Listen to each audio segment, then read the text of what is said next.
Hi, my name is Genevieve and you're watching Dante Boxing Nation.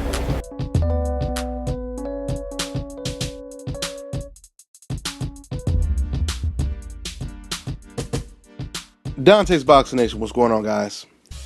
So there's already talks that after Canelo Alvarez faces Liam Smith in September, he'll return in December and he may possibly be facing BJ Saunders, Billy Joe Saunders, next, according to Univision.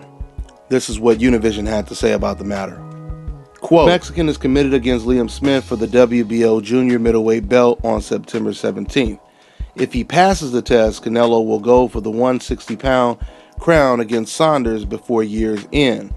At the moment, the race against the Kazakh has been ruled out, but Oscar De La Hoya said that the battle will be in autumn 2017. End quote.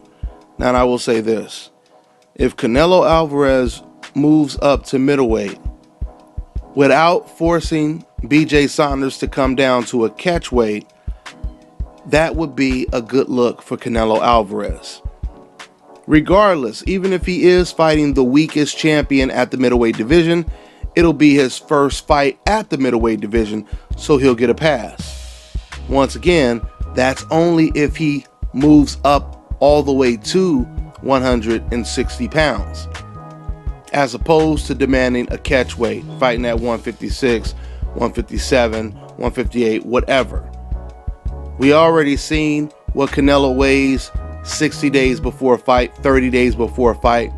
There's been times when Canelo almost weighed more than Golovkin 60 and 30 days before a fight. So we know that he can easily not only make middleweight, but he can make super middleweight if he wanted to.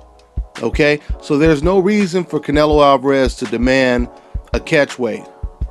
Now, I know this fight is not signed, so there's no guarantee that Canelo will even face Billy Joe Saunders next. But if Canelo is not going to fight the best champions at 154 or the number one champion at 160, which is Gennady Golovkin, who else is he going to face? So if he were to fight Billy Joe Saunders once again at 160, I wouldn't have a problem with that fight. He would be fighting a middleweight champion, so we get to see how he deals with a real natural middleweight. On top of that, he'll be going up against a middleweight who actually beat Chris Eubank, who is most likely going to fight Gennady Golovkin next. So that would be a good look for Canelo Alvarez. Now, I don't know if Canelo could beat Billy Joe Saunders right now, and I think that's probably a 50-50 fight, because Billy Joe Saunders, he does have some boxing skill. For him to beat Chris Eubank, and not saying that Chris Eubank is Andre Ward or Floyd Mayweather, but it's a very good look. He beat an undefeated fighter who was almost favorite to win the fight. I believe Eubank was a favorite to beat Chris Eubank. So that would be a good look for Canelo Alvarez, once again, if he were to step up to 160 and fight BJ Saunders next. And if he did that, then I would start to believe that it's possible he might get in the ring with the Gennady Golovkin sometime in the future. I've always said, me personally, I didn't think that Canelo would get in the ring with Golovkin until he's seen Golovkin look extremely vulnerable. And it's possible that even if Golovkin beats Eubank, which he's expected to, he can be possibly or partially exposed in a fight like that. So we'll see what happens. We'll see if Canelo Alvarez moves up to middleweight in his very next fight.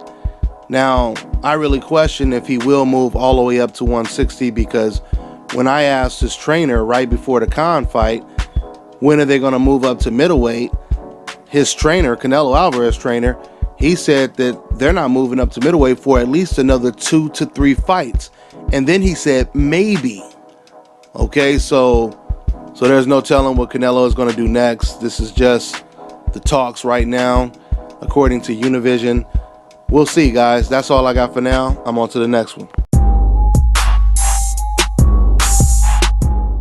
This is Bobby, and you're watching Dante's Boxing Nation.